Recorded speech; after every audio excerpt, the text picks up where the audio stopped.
¿Qué tal? ¿Cómo estamos? Pues hoy seguimos en el mes de noviembre y tenemos que hablar de la Revolución Mexicana porque tenemos que tener una conciencia plena de lo que ocurrió en ese tiempo.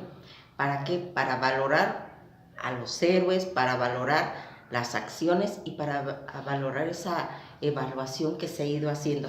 Y hoy vamos a hablar de Emiliano Zapata. Emiliano Zapata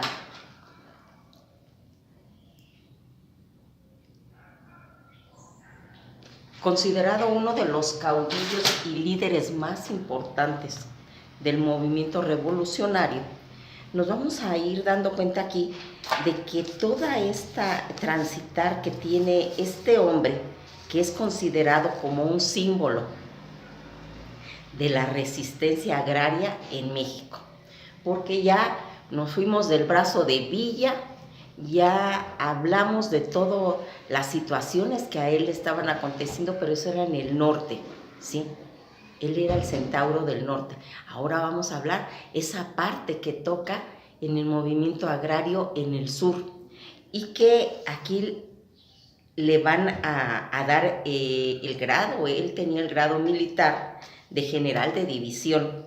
Fue ese ideólogo e impulsor de la lucha social y la demanda agraria, así como de justicia social, de libertad, de igualdad, de democracia social, propiedad comunal de la tierra. Aquí vamos a ir viendo que esa tierra, él pedía ese respeto a la comunidad, a la tierra, el respeto a la comunidad indígena, campesina, obrera de México.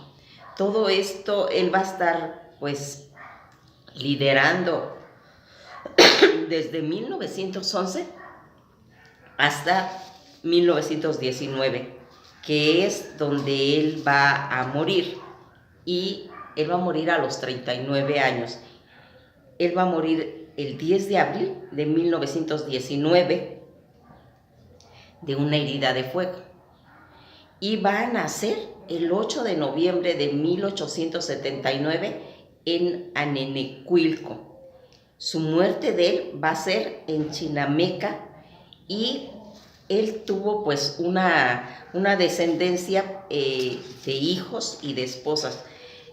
Sus esposas fue Matilde Vázquez, Luz Zúñiga, Georgina Pineiro, María de Jesús Pérez Caballero, Petra Portillo Torres, Margarita Sáenz Ugalde, Josefina Espejo Merino e Inés Álvaro Aguilar.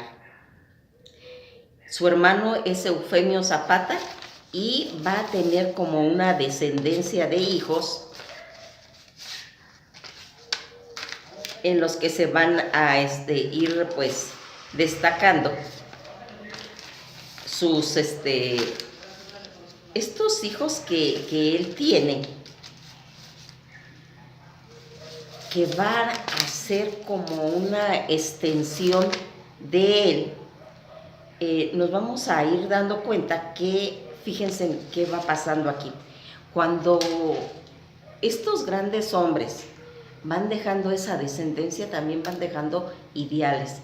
Ideales, esa relación que tiene con tanta esposa, por su caminar, por no estar en un sitio pues fijo, va a ir haciendo de que tenga esa descendencia, pues se puede decir en desorden con diferentes mujeres. Su hija va a ser Ana María Portillo, Diego Zapata Pineiro, José Zapata Espejo y Margarita Zapata Sáenz. Todos estos descendientes que él tiene van a ir, pues, en cierta forma, haciendo que él pues tenga esa ideología, esa injusticia que se va haciendo pues en esos días, porque fíjense que cuando se habla de todo esta demanda agraria que se tiene en ese tiempo y que él va a ser víctima de la oligarquía, de los latifundistas, de los hacendados en la época de Porfirio Díaz, aunque Zapata fue excluido junto con Pancho Villa del Congreso Constituyentes. Ya en el año de 1917 a ellos se le debe el constitucionalismo social, y de ahí va a surgir un artículo muy importante, que es el artículo 27, que habla de las tierras. Su trayectoria, pues por esta vida, él va a nacer en Anenecuilco, Morelos, y sus padres es Gabriel Zapata y Cleofa Salazar. Él tuvo 6 hermanos: Celso Ramos, María de Jesús, María de la Luz, Jovita y Matilde, y 3 hermanos: Pedro, Eufemio, quien también alcanzó el grado de general en la Revolución, y Loreto, por eso es el que mencionamos cuando estábamos hablando de los hermanos.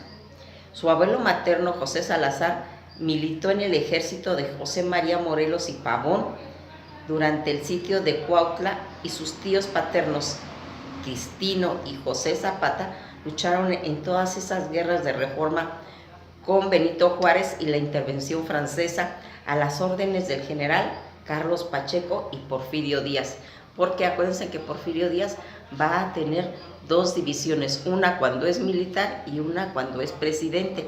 Ahí se tiene que aclarar, que lo vamos a platicar más adelante cuando hablemos directamente de Porfirio Díaz.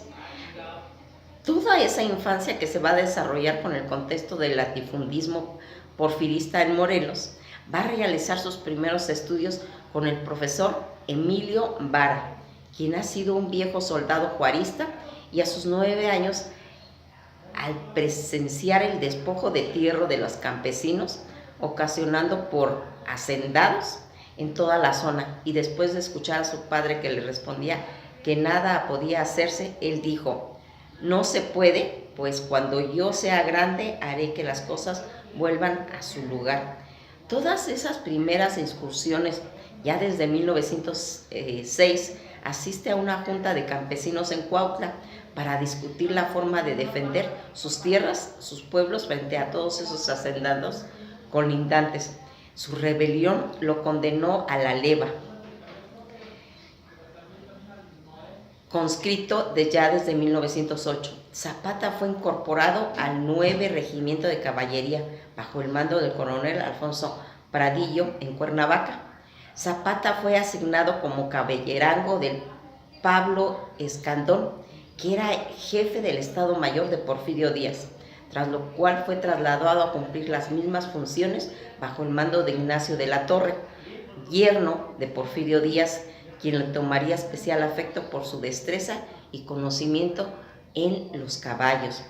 El 24 de enero de 1909 fue fundador de la Villa de Ayala y el Club Melchor Ocampo, que apoyó las candidaturas y oposiciones de Patricio Leiva para el gobierno del estado de Morelos, entre cuyos integrantes figuró Zapata, siendo su primera aparición política y ajena al mundo de campesino, apoyando a dicha candidatura en contra de todos esos latifundistas como Pablo Escandón y Barrón, dueño de la hacienda Diego de Atlisguayán.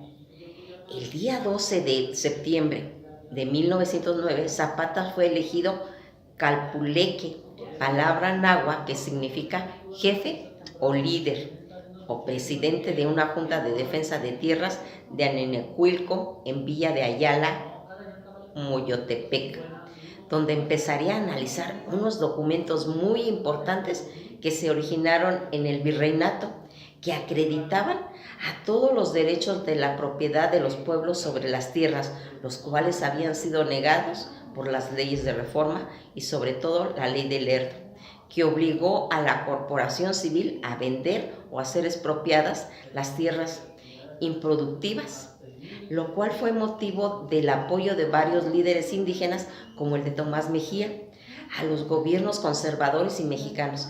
Ya en el Segundo Imperio Mexicano, estas leyes además fueron aprovechadas por varias personas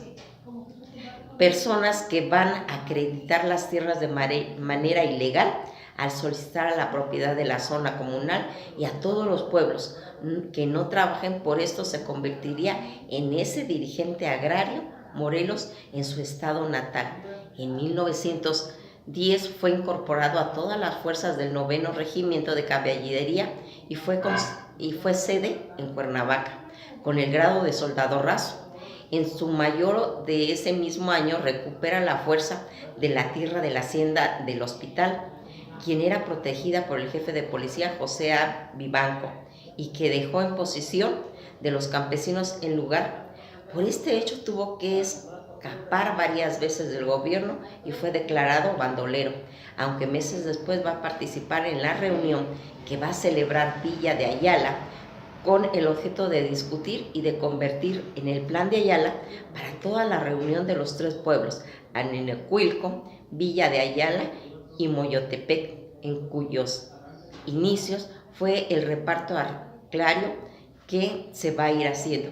Fíjense en cómo el proclamo de Francisco I. Madero en el Plan de San Luis, que marchaba al inicio de la revolución desde 1910, Zapata leyó un ejemplar llamándole la atención especialmente el artículo 3 que decía que ofrecía la restricción de tierras a sus antiguos poseedores. Emiliano Zapata sostiene pláticas con Pablo Torres Burgó, que influyen como maestro rural, y Gabriel Tepepa, Catarino Perdomo y Margarita Martínez, y se llega a un acuerdo que Torres Burgó, quien era el más letrado del grupo, que se entreviste con el jefe de la revolución, Francisco I. Madero, en San Antonio, Texas. Pues miren, todo esto que nosotros vamos a irnos dando cuenta, es extensa la biografía de Zapata, porque todavía nos falta cómo lo traicionan, cómo lo acribillan, pero es importante que ustedes vean la biografía, tanto la oficial y la que no está maquillada. Aquí nosotros vamos a ir viendo y yo les voy a recomendar una película.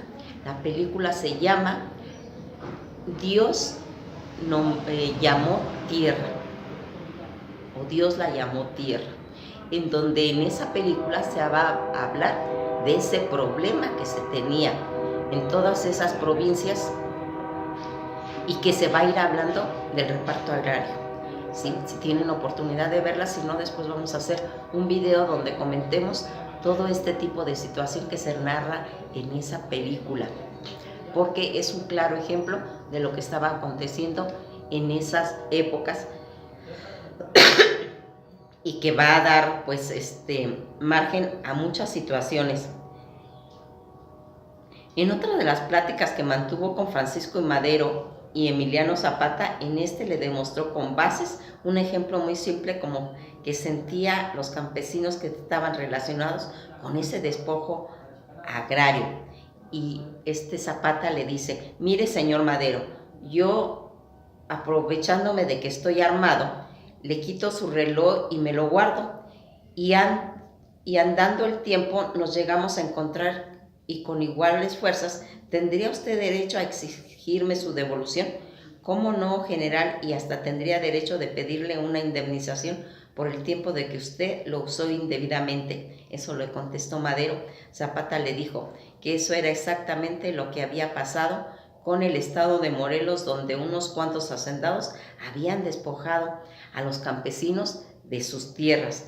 Y el 25 de noviembre de 1911, Zapata lanza el Plan de Ayala, redactando por Otilio E. Montaño, documento que se convertiría en un estandarte y con el fiel ejemplo e ideología de los campesinos morelenses. Fíjense en cómo va a ir marcando toda esa trayectoria en este caudillo que es Emiliano Zapata. Esto ha sido todo por hoy, nos veremos en la próxima clase.